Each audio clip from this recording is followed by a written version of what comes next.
Okay, I've been at Auburn for 7 years now.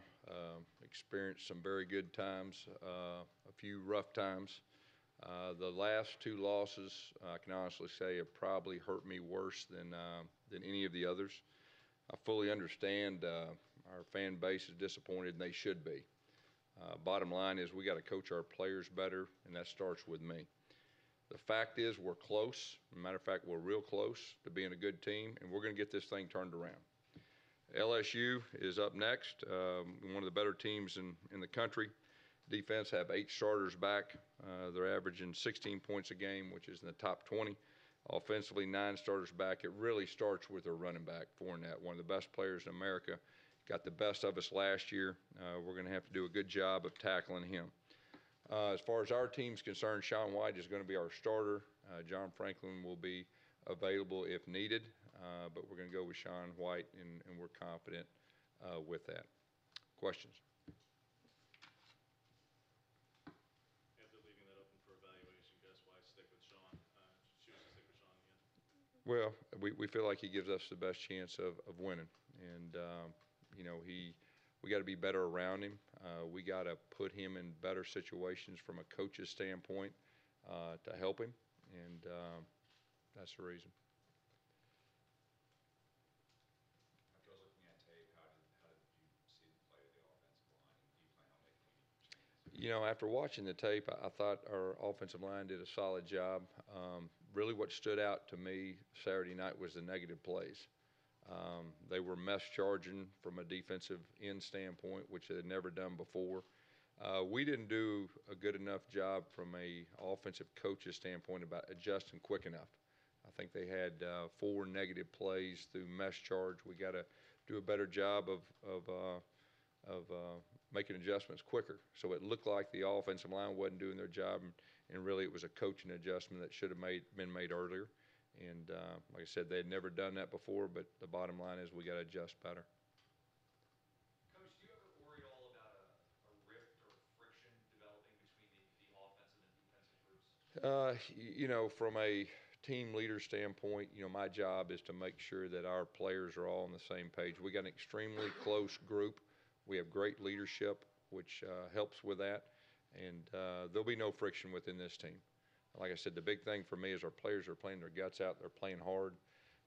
We got to coach them better, and that starts with me, and that's what's going to get done. Like I said earlier, we're close, and when you really look at everything, we played 2 very good teams, had opportunities. We got to take that next step, and we're going to get this thing turned around. I mean, there's no doubt in my mind, and we're going to get this thing going. You say mass charging. Yeah, defensive end just running straight up field at the midline of the running back and the quarterback mesh, which we hadn't seen any of that until this year, other than Jacksonville State last year. And like I said, we just got to make better adjustments. I mean, defensive guys, when something works, they're all going to do it. And I don't care if you're a guy that's been in the league 20 years and you've never done it. That's just the way it works. And so just charging the mesh of the quarterback and the running back and those negative plays, if you take out the 4 negative plays, you feel a little bit better, about the performance, and we would have had a better likelihood of scoring points. Well, the miss charge, that happened on the first play of the game. It did. That was one of them. It did. Did you identify the need to change the blocking on that, or did you Well, what you do is you're gathering information in the first quarter, and you're trying to figure out, is that just one side? Is that just one play? So you're gathering information. And by the end of the first quarter, you need to have it down. But they blew you up in the fourth quarter. They did. They did on the 4th down, yeah. Was that a missed block, or was that? No, that was a missed call. You said during the game on the telecast that running was such a key point for you, and that was a key point this whole offseason. When running was a big part of the game plan, for instance, last season against Arkansas, and you utilized Robert Leff as the 6th lineman blocking tight end, why was that not part of the game plan at all this past week? Especially after the mess charging, after that, why wasn't Darius James or Mike Horton used as a 6th lineman in that spot? We have different packages. Each year's a little bit different too, as far as your personnel and how you feel about that. We'll see moving forward. Obviously, we're going to have some different strategies moving forward to help with that. And and that could be a part of it. I'm not going to incriminate what we're doing moving forward, but we will definitely have some different things that could help with that. Yes, Aranda said after the bowl game losing to Wisconsin that they were able to narrow down greatly what y'all were going to do based on the personnel on the field. And you're facing them again this time. Is that a concern about the substitution? I think each time you play against someone, you've got to look at what they were successful with, and you've got to adjust from a coach's standpoint, and to put your guys in the best situation possible. As far as whether it's personnel, whether it's down and distance, whether it's alignments. You've got to do your homework, and you got to be thinking ahead what they're thinking about. Coach, looking at LSU's defense specifically, what concerns you? What are one or two areas that really concern you? Well, I think their team speed. When you watch them on film, the first thing that stands out to you is their defensive team speed. They all can run. Like I said, they got a lot of guys back, a whole lot of guys, 8 starters back, and they were very solid on defense last year, top 25 defense. So they can all run. How are you approaching, defending Leonard Fournette after he had such a huge game last season? Yeah, I mean, Is there kind of a different approach? yeah, I mean, we're a different team, than we were last year. We're a different defense, but he's one of the best players in college football, and if he gets to the second level, that's when he's extremely tough to handle. And last year he got the second level on us, and we didn't tackle him. And so obviously with a guy like that, you got a team tackle, you got a gang tackle. But a big part of that is not letting him get the second level, and that'll be a big challenge, for us. Were you guys kind of like looking for a little bit of redemption after last season? I know we asked Carlton Davis. He said that they were just embarrassed last season. Yeah, I think each individual player, in the defensive side, they want to redeem themselves, and it's a big challenge. They got 9 of their guys back on offense, so that'll be a big part of the game. Stopping the run, they're going to run the football, and stopping the run will be a big part of the game, and will be a key to the outcome. What's been the difference in their offense since they changed quarterbacks? It looks like rhythm. It looks like rhythm. I think both quarterbacks are very solid quarterbacks. They're a little bit different, but it looks like rhythm. 32 of your offensive plays have been hit for negative yardage. Yeah. It's dead last in the country, and Irvan's offensive line have been in the triple digits as far as plays like that for the last 6, 7 years. What are your concerns up front, and what are you going to do about fixing that going forward? Yeah, and now that you brought that up, you're exactly right. That's really the number one focus from the offensive staff standpoint is the negative plays, getting behind the chains. Like I said, a lot of that Saturday was on the mesh charge, and we got to do a better job adjusting quicker. First game, there was a few of that same type situations, but our offensive line, just looking at it from Saturday, we're improving. We're going to have to play well this week, but I'm not going to blame all that on the offensive line. Do you foresee any changes, whether it's philosophical, the way you're coaching, or even on? Well, I think, a big thing is when you evaluate things when you're struggling and you're not being as good as you can. You've got to evaluate things. You've got to figure out what's not working, and you got to figure out a way what is working. You got to, you've got to build upon those things. And the negative plays, that's probably the number one focus right now, to stay out of the negative plays, get us in some third down and shorts other than 3rd and 11 plus. I think we've had either 11 or 12 third down 11 plus, and I don't care who you're playing. You get in those situations, it makes it tough, and it really is the main reason we're behind the chains. So really the number one thing from an offensive staff standpoint that they're focusing on is the no negative plays, like you said. Obviously, a lot of things change in the fourth quarter, especially when a team's got a big lead with A&M's defense. But when Franklin was in there, you guys averaged, I think, 6.1 yards per play. It was the best quarter you guys had since that first quarter. At what point do you feel like that you've got to implement him more, just because it seems like you're getting the more explosive plays when he's been in there? Yeah. Well, I think from an office staff standpoint, all those things are being evaluated. And each game unfolds a little bit different. Each game is a little bit different. Maybe in the fourth quarter they're playing more looser or so it's just different. It's not just as easy as that, just watching it. But at the same time, your offensive personnel, you've got to play to your strengths. And, we got 3 games under our belt to know what we have. We know what our strengths are. Try to stay away from some things. And so that's part of coaching.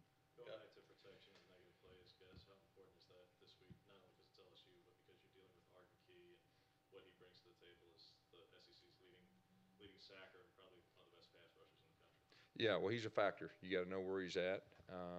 When he knows it's pass, he's a factor. He was a factor last year against us, a true freshman. So we definitely have to be aware of him. And like I said, it kind of goes back to what he asked me about negative plays, and that's part of the staying out of the negative plays. What makes him unique compared to Garrett or Hall, who you just played? Him and Garrett, they're 2 of the best in the country.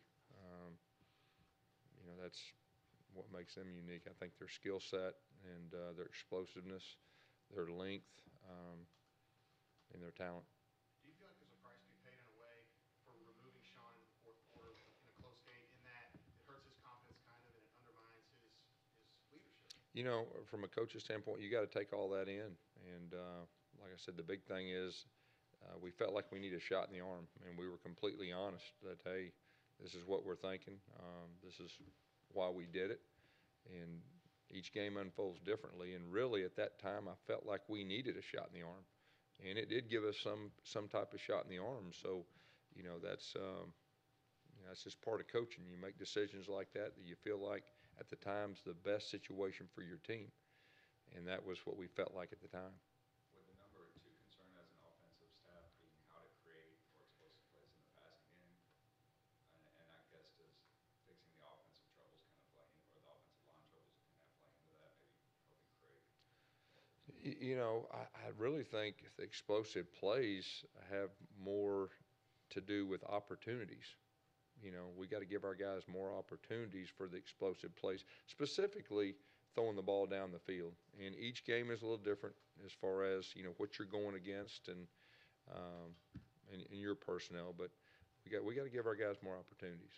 You said these last 2 games have been the most disappointing of your career here. Combined, yeah. Would you say this is the biggest game of your career this weekend? Well, I look at it each game as the biggest game every time we coach against someone, and the urgency that we need to get over that hump. And like I said, we're close, and we're very close. And so it's a big game. There's no doubt. Yes, and that second drive on the touchdown in particular, you guys really were able to take advantage of them having Garrett and Hall both out and went pace and everything. What gives you confidence you can do that when elite pass rushers are in the game, specifically Key coming up? Because when Garrett and Hall were out there, obviously you guys struggled with protection with the negative plays. What gives you confidence that you can do that when Key's going to be out there this week?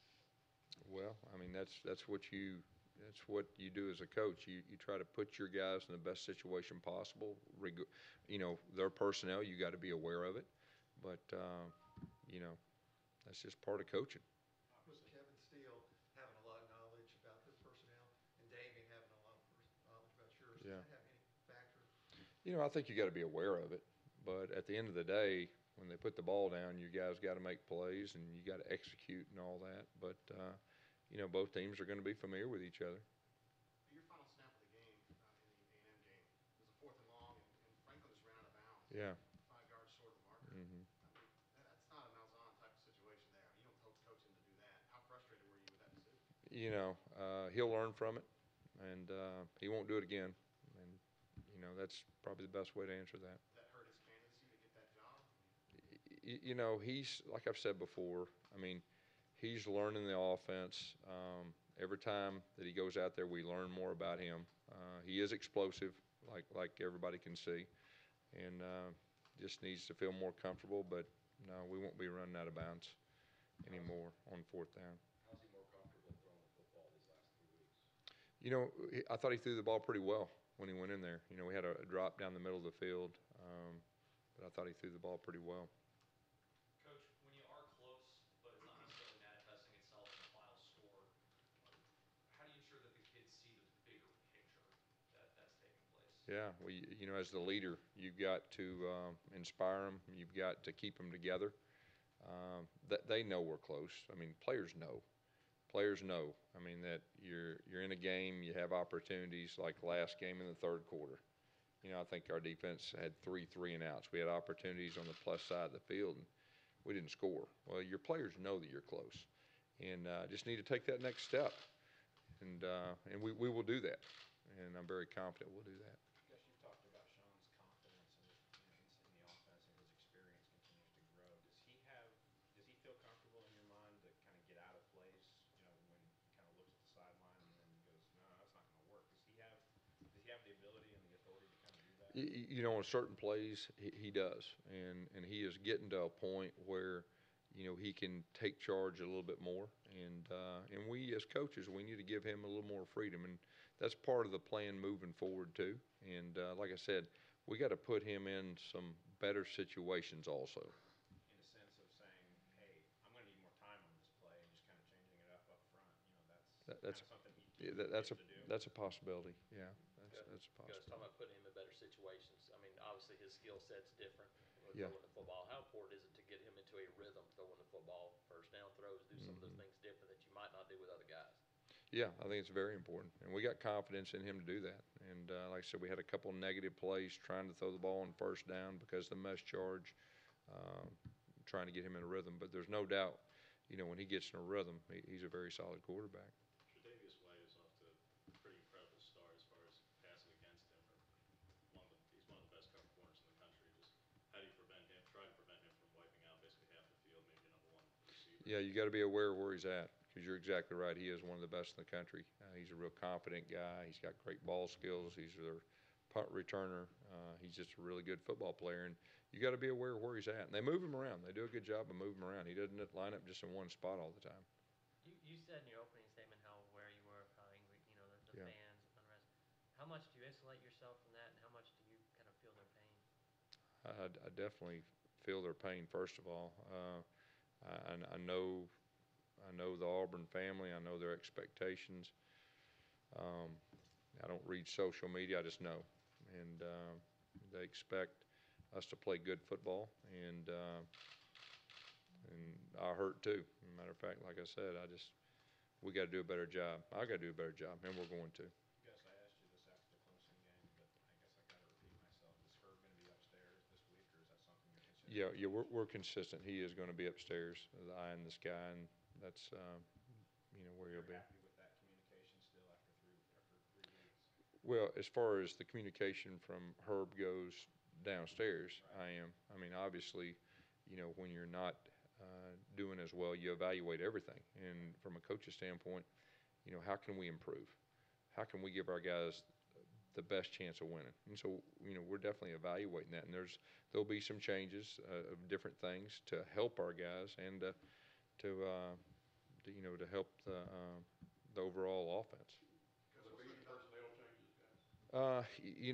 I don't want to get into stuff like that playing an opponent, but we're trying to improve in every area. What's the current development plan for Woody Barrett? I mean, is he the scout team or are you? Yeah, he's with us. He's getting reps in practice. He showed up late. We didn't get him until late July. He had an ankle injury during a scrimmage and put him back about 2 weeks. But, we're working with him and trying to get him caught up. He's a talented young man, but he just needs some extra work.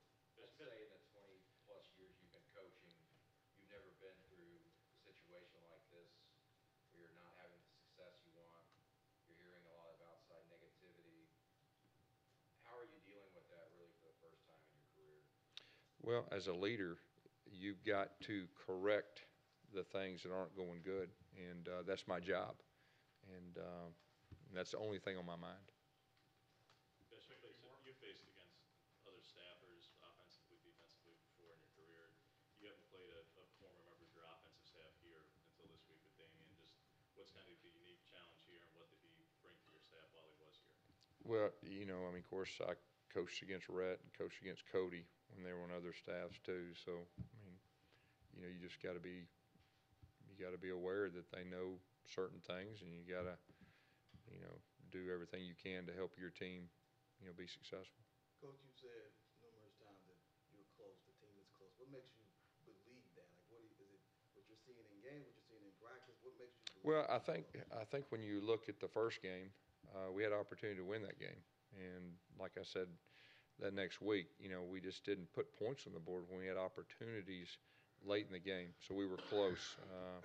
We played solid football week 2, and even though the score didn't dictate it, I think everybody saw in the third quarter we had opportunities to take the lead in the third quarter. So that's what I mean by close. And then, that's probably why it hurts as much as it does, because from a coach's standpoint, you gotta find a way to get your team over that hump.